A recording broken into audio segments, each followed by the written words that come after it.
First met Bill Clinton in the mid to late 70s. He was an up-and-coming politician. Bill Clinton suggested that I go to work for a place called the Arkansas Development Finance Authority. And I'd been there about a month, and I realized that I was in the epicenter of what I'd always heard about all my life.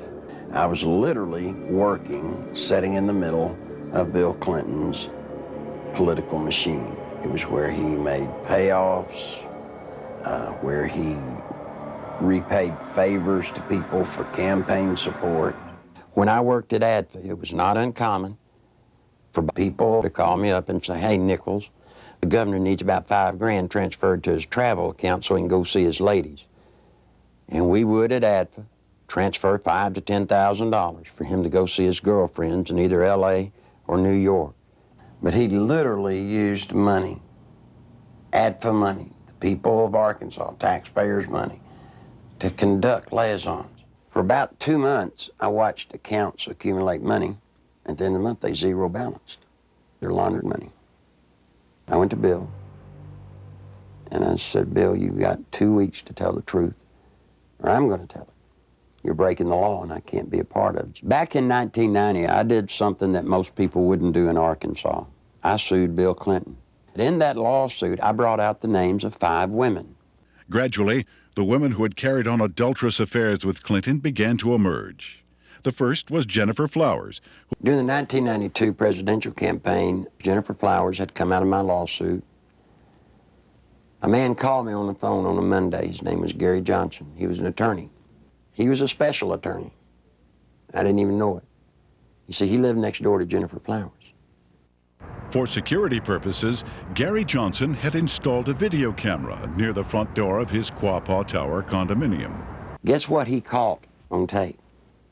Bill Clinton walking into Gennifer Flowers' apartment on numerous occasions with a key.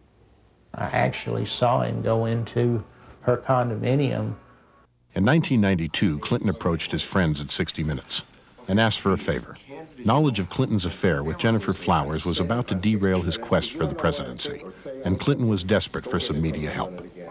The 60 Minutes interview had been designed specifically to save Clinton's campaign, not necessarily to get to the truth. And they came to us because they were in big trouble in New Hampshire. They were about to lose right there, and they needed some first aid. They needed some bandaging.